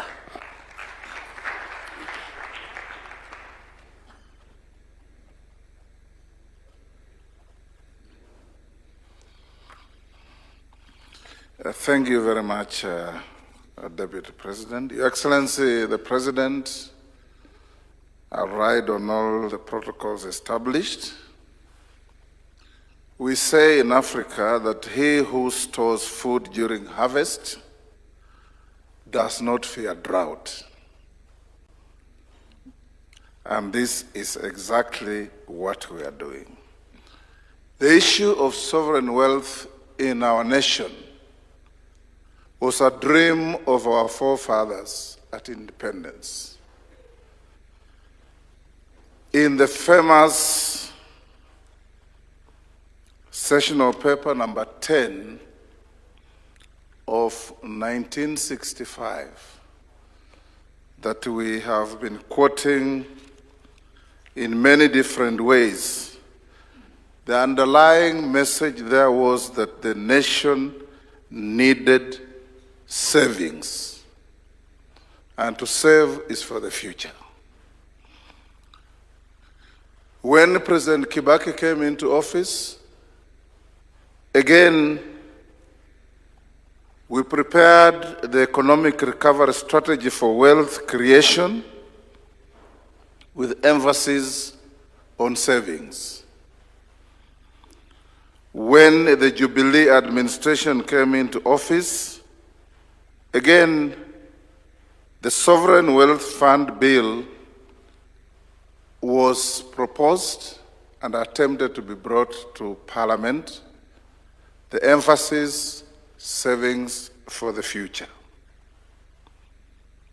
All these attempts did not get to fruition because I believe of the words in the scripture, Matthew 26:41, the spirit was willing, but the body was weak. Today, we have the spirit that is willing and the body is strong. And that's how we have come to where we are on the Sovereign Wealth Fund Act, emphasizing on savings, stabilization, and infrastructure. Your Excellency, The passage of this bill in the National Assembly is a milestone for the 13th Parliament. I'm proud that it has happened at the time when yours truly is the Speaker of the National Assembly of our country. It brought to the fore the quality of some of our members. At one point, it was debated until 9 p.m. in the night, and you could see the galaxy of professional cadre in the House. Economists, lawyers, accountants, educationists, environmental policy experts, engineers, and even those who don't belong to any of those, but who understood what it means to have a sovereign wealth reservoir. And I could see this, Your Excellency, when it came to the Committee of the whole House. Members brought in very deep amendments. There's one member who triggered me to take them to winnowing, who listed amendments to delete all the paragraphs of the bill. And I called him to my office and asked him, what is it you want? He said, I wanted to trigger members to think. And when I brought the team together under the leadership of the chairperson of the Finance Committee and the majority leader, the product they brought back, I dare say, was one of the finest pieces of legislation that this Parliament has passed. And you could clearly see that our members do their research, they do their homework, they do their reading. Some of the amendments were quoting and citing provisions from Norway, from Singapore, from Botswana, from Nigeria, from Denmark. I was very impressed. And I feel proud that at this time in our history, we are working together and working together to the future. Your Excellency, today, as you assent to this bill, it sets the stage for this country to realize the provisions of Article 120 of our Constitution, which provides that the burdens and benefits of use of resources and public borrowing shall be shared equitably between the present and future generations. We have been told here, including by our young people, that we must strive to be remembered. And the people who are remembered for all the wrong things, you will be remembered, Your Excellency, among many things, for transforming this country and standing up to demonstrate that unlike the words of Jesus, your body and your spirit are both willing and strong. And that is what our country is headed to. Allow me, as I finish, Your Excellency, also on behalf of my team from Parliament, I'm here with Majority Leader, our clerk, and a few MPs. The reason we don't have many MPs here is because they're on recess, and elections are not too far away, so they are in their constituencies. But we can exercise some bragging rights as Parliament. Your Excellency, the 13th Parliament has passed milestone legislations to help this administration in transforming the country. To mention but a few, we've passed the Affordable Housing Act 2020.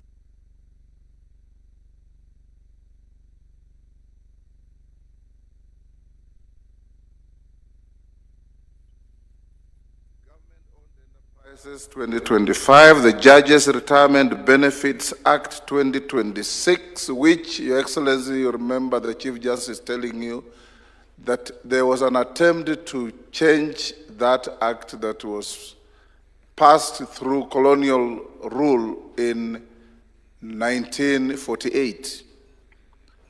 And all attempts since independence failed until the 13th Parliament passed it. The Virtual Asset Service Providers Act, the Technopolis Act, the Climate Change Amendment Act, the Sugar Act. This, particularly, Your Excellency, is a milestone. You remember when you came into office, all the sugar factories in the country, apart from a few private ones, had collapsed. And we were draining resources from the national treasury to pay farmers and workers in factories that were not working. Today, we can say with pride that the sugar farmer in Kenya is satisfied and happy because they harvest their cane on Monday, and by the following Monday, they have money in their accounts. Courtesy the reforms through the Sugar Act, the Social Protection Act, the Gambling Control Act, the Computer Misuse and Cyber Crimes Amendment Act, the National Infrastructure Fund Act, the Special Economic Zones Act, the Successive Finance Acts, and today, the Sovereign Wealth Fund Act. We feel very proud that in the history of our country, when eventually the writers of our history write, they say there was a 13th Parliament that supported the administration to realize what had eluded administration since independence. Congratulations, Your Excellency, and on behalf of Parliament, we are ready, available, and willing to walk the journey of reforming our country. It needs men and women of vision, men and women of courage, and above all, people who do not fear criticism because it will always be there, to focus on what we must do and we will do to change our country. God bless you.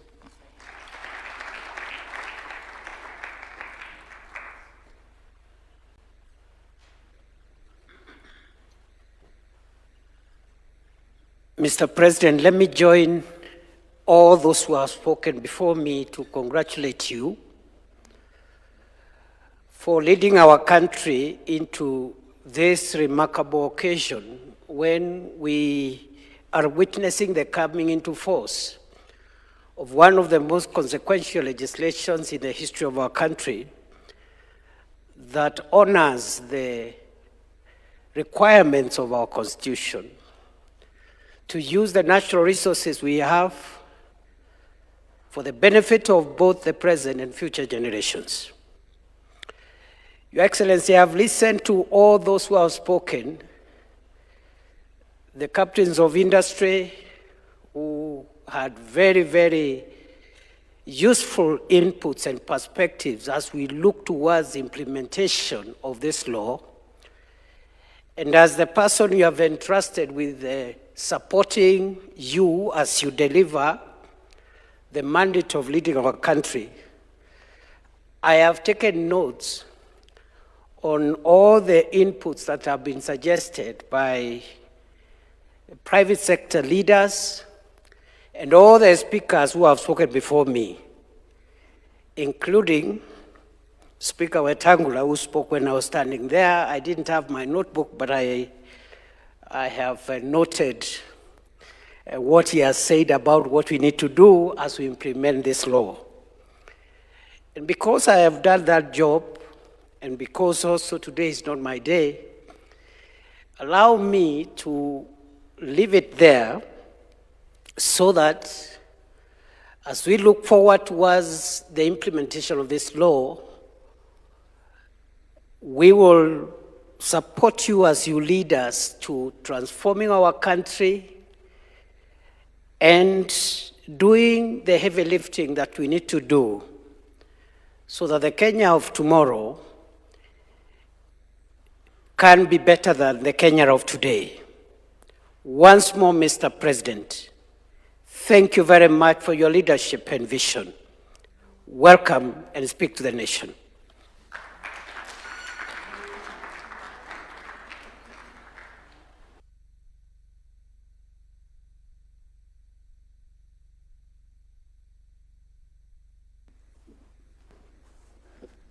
Thank you very much. Please, let's take our seats. Assenting sana. Your Excellencies, distinguished leaders, ladies and gentlemen, good morning and welcome to this, in my opinion, very consequential ceremony this morning. There are moments in the life of a nation when history is recorded not in years, but in months.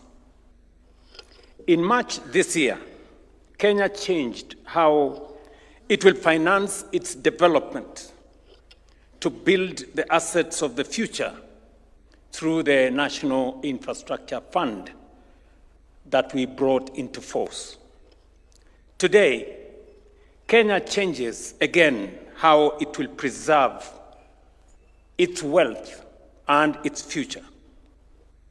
Today, we enshrine in law the institution that will ensure that the prosperity of those assets we create endures for generations, and that is the National Sovereign Wealth Fund. Let me state the principle plainly, because everything I say after this flows from it.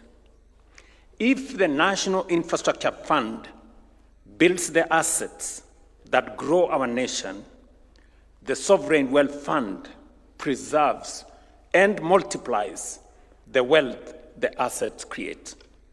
I know there was a question asked to the panelists. I must congratulate all the panelists who spoke here for their candor in explaining to us from their perspective, from the private sector perspective, what they see in what we are doing as government.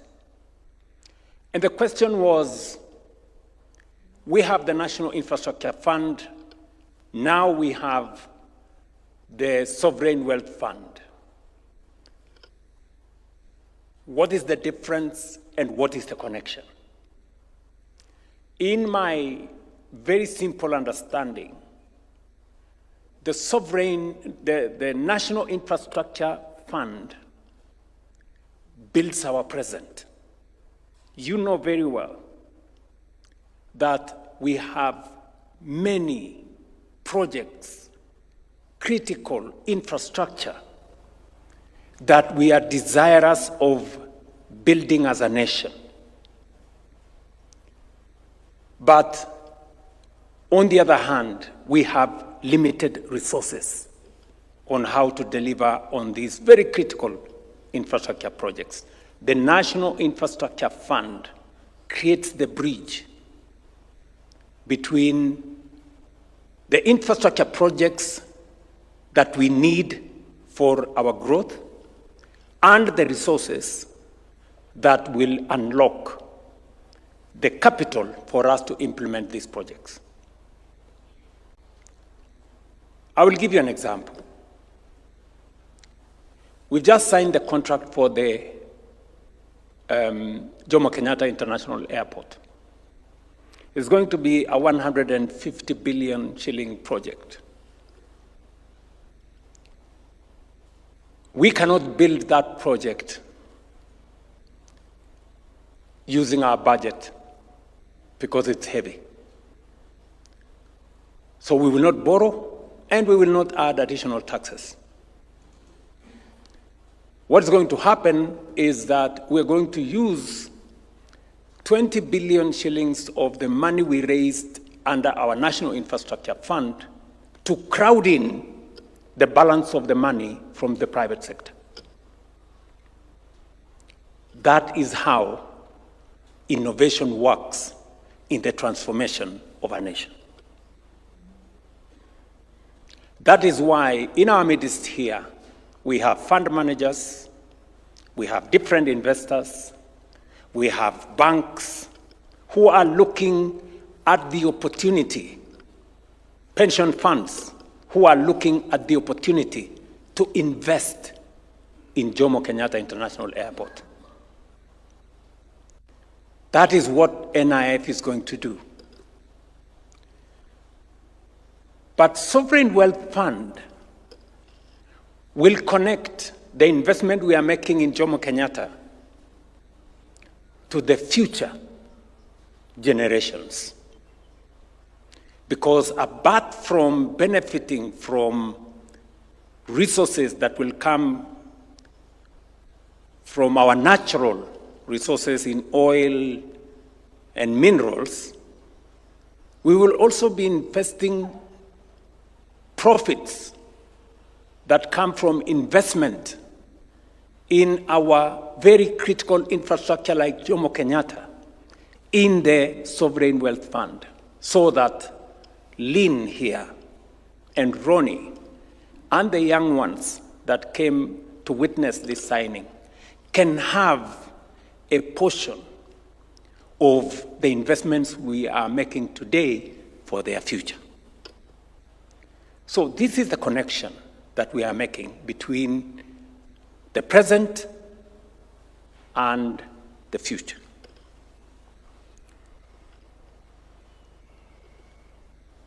These are not isolated milestones. They are successive chapters in the deliberate transformation of our republic. Over the past 3 years, the bottom-up economic transformation agenda has restored stability, rebuilt confidence, strengthened our economy, and laid the foundations for sustained inclusive growth. With those foundations in place, we now transform how Kenya finances development, mobilizing domestic savings and private capital to build the assets of the future. But financing development is only half the journey. Today we ask a different question. What do we do with the wealth, the assets we are building today, and the natural resources we are unlocking today? What are we doing about the future? Do we use it all in our lifetime? Or do we preserve part of it so that future generations inherit not just what we found, but the prosperity we created with what we found? Our Constitution answers that question long before we do. Article 201C provides that, and I quote, "The burdens and benefits of the use of resources and of public borrowing shall be shared equitably between present and future generations." End of quote. This is far more than a principle of public finance. It is a constitutional covenant between generations. Today, through the Sovereign Wealth Fund, we give practical effect to that constitutional promise in front of our children. Natural resources are different from taxation or ordinary economic production. They are finite by their nature. Once a barrel of oil is extracted, it can never be extracted again. Once a mineral deposit has been exhausted, it is gone forever. If one generation consumes all the proceeds from exhaustible resources, it leaves nothing but empty mines and depleted oil fields for those who come after. That is neither prudent economics nor responsible stewardship. Around the world, history offers powerful lessons. Kuwait began the journey in 1953. But perhaps the best known example is Norway, as has been stated here, which I had the privilege of visiting a few weeks ago. And I sat across the table with a minister who was present 30 years ago when they started their sovereign wealth fund. And I had a real eyeball-to-eyeball conversation because I knew that shortly I will be signing Kenya's sovereign wealth fund. And just imagine what has happened in one generation. Norway has done something phenomenal. In one generation, in 30 years, they have built the world's largest sovereign wealth fund. $2 trillion. $2.2 trillion. 280 trillion Kenyan shillings. I mean, in just 30 years. So when I tell our good citizens that we can be a first world country in one generation, it is possible. If anybody had any doubt in their mind what is achievable with focus, courage, and determination, look at what Norway has done. Rather than consume all the wealth generated from its North Sea oil, Norway chose to invest for the future. Today, as I have said, its sovereign wealth fund is worth $2.2 trillion. It owns about 1.5% of all listed companies in the world, with investments in more than 7,200 companies across the globe, including Equity Bank, right here at home, 14% in James' own words. That is how transformation works.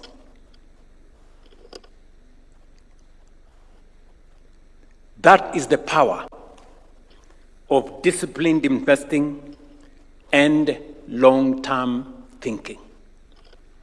Closer home, Botswana, again as has been said here, built the Pula Fund. Pula means rain. In a dry land like Botswana, setting up a reserve is not an indulgence. It is a survival strategy. Rwanda has done the same. Many other countries have done so. Today, Kenya proudly joins that community of nations that saves while they build.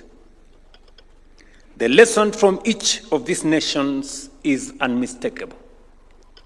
Natural resources create opportunity. Institutions determine destiny. Without the right institutions, even great natural wealth can become a missed opportunity. Economists call this the resource curse. I dare say they give it the wrong name. The curse is not the resources. The curse is the failure in stewardship. Kenya has learned this lesson through experience. For many years, Kenya extracted titanium from the mineral sands of Kwale. It was one of the largest mining investments in our country's history. The minerals were extracted. Those deposits can never be mined again. What answer shall we give one day to our children when they ask us what happened to titanium? That is why this legislation that today becomes law in Kenya is consequential, so that never again will we mine or use resources without a trace for the future generations. Kenya is expected, and you have heard from Paul Ruto, to commence oil production from the Lokichar Basin in Turkana. For decades, that discovery has represented hope. Today, it also represents responsibility.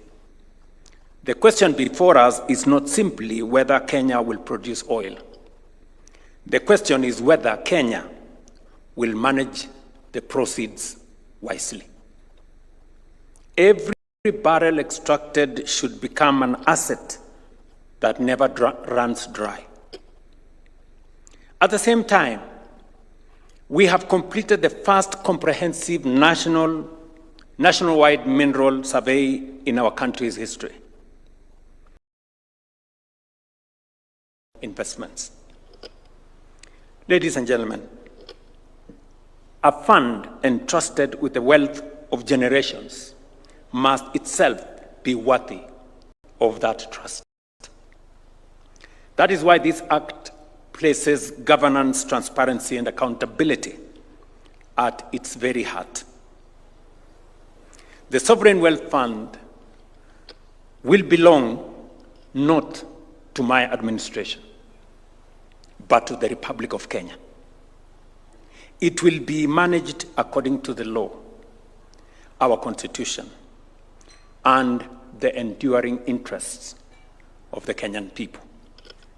The Act provides for independent professional management, strong parliamentary oversight, and transparent public reporting and robust auditing. Every shilling must be accounted for. Every decision must be guided by prudence. Every investment must be measured by the legacy it leaves for future generations. Ladies and gentlemen, history seldom remembers nations for resources they possessed. It remembers them for the choices they made with those resources.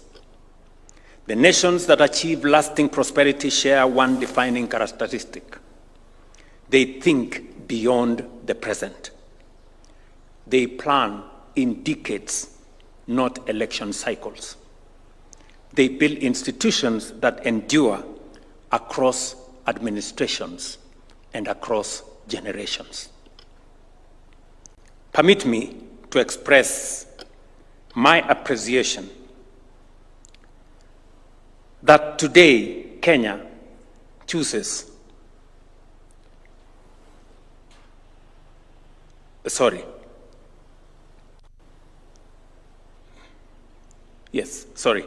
History, as I said, seldom remembers nations for resources they possessed. It remembers them for the choices they made in the use of those resources. The nations that achieve lasting prosperity share one defining characteristic.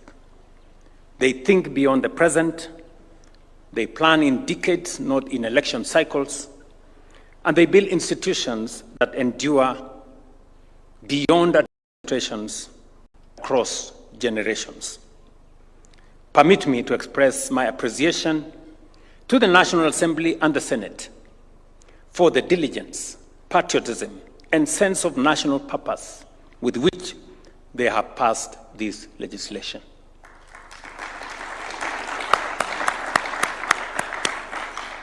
You have not merely passed laws, you have laid the legislative foundations of a transformation that will outlive every one of us. History will remember you not as the parliament that debated Kenya's future, but one that legislated it into being.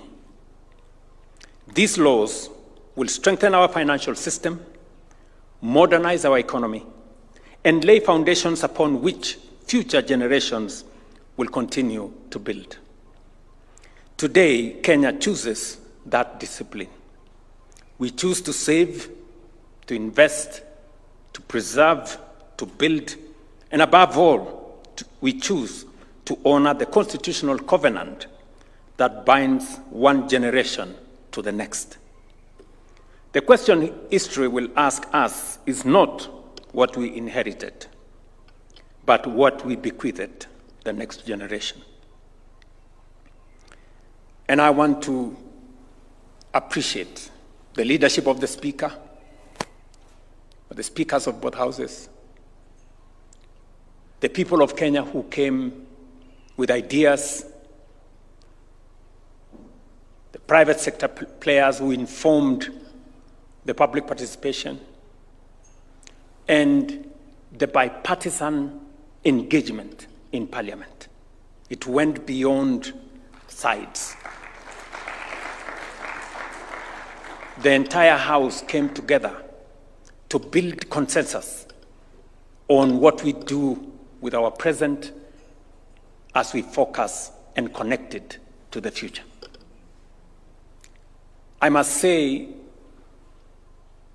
I appreciate Parliament's role in the last 3 years. The Speaker said here very ably what we have managed to achieve in the space around our economy and the transformation that we have undertaken from the housing fund through the social health insurance fund to the primary health fund to the emergency fund to all the other transformational legislation from government-owned enterprises, Privatization Act, National Infrastructure Fund, now Sovereign Wealth Fund, and all the other pieces of legislation that have been undertaken by Parliament.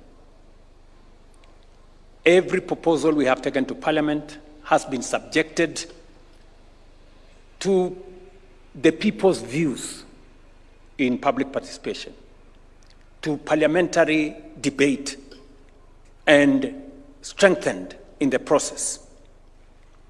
And we can proudly say today, while 3 years ago we were staring at a default, while 3 years ago I sat in room 6 here with my very able team, to which I am very grateful to them. And we had dollar reserves of just 2.5 months of import cover, about $5.7 billion. Today, Tuga is sitting in our midst here, our governor. Our foreign exchange reserves is going now to maybe 7 months of import cover.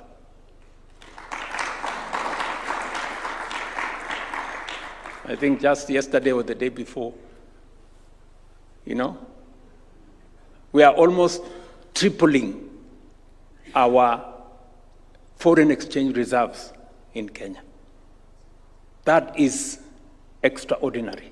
And I want to thank these great men and women who have assisted me in putting this together with a lot of courage and with a lot of focus.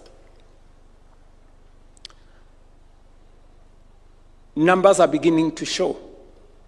Just yesterday, or the day before, UNCTAD released their report, and Kenya has increased its foreign direct investment from $1.5 billion 3 years ago to $3.2 billion today. And we are moving. I have asked the Deputy President to chair the government committee that is going to work with private sector investors and players for what will be one of the largest investments in our country. The investment in the East African oil refinery, a 2.2 trillion shilling investment in our country. And we have already set a date for the groundbreaking, just for your information.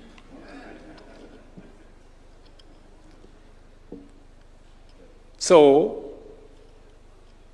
we are taking steps in making sure that we take our country. When we say we are moving this country to a first world status, we want to match our commitment with our actions.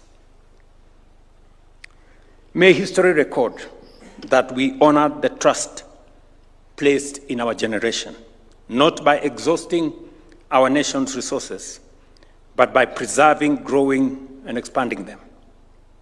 May future generations look upon this moment, and representatives of that future generation are here with us this morning,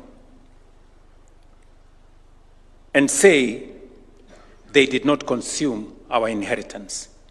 They secured it. They did not merely govern for their time, they governed for us as well. God bless you all.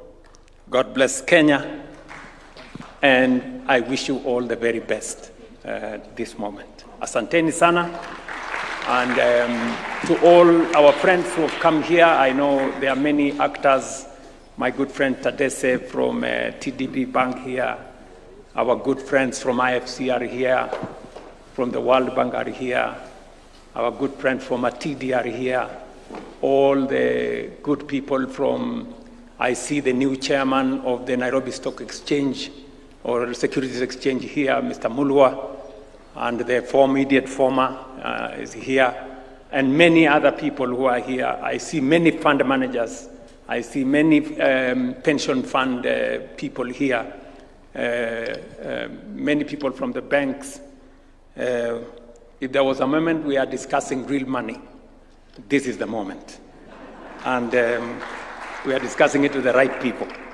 And I am very confident about the economic future of our country. I think the more we pull together, the more we understand what we are doing, listening to all the captains of our financial institutions here, from the pension funds all the way to the banks, it gives me a lot of confidence that we are now in sync, that the future of our nation is not just in the hands of government, it is in the hands of our society, that the private sector is as much part of the discussion about the governance of our country and the future of our country as it is the responsibility and business of every citizen of our republic, that our children, Lynn and Ronnie, representing them here, are also part of the conversation about our country and about our future.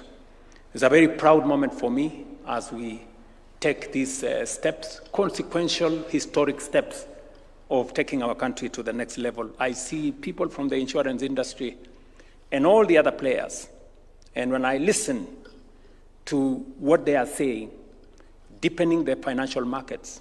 I have been to the Nairobi Securities Exchange 5 times, not because I have no work to do.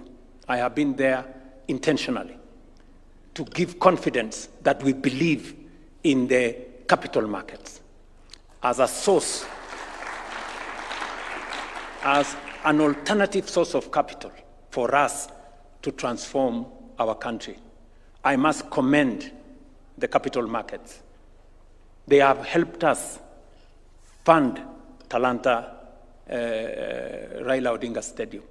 They are helping us fund Bomas of Kenya. The creative, and innovative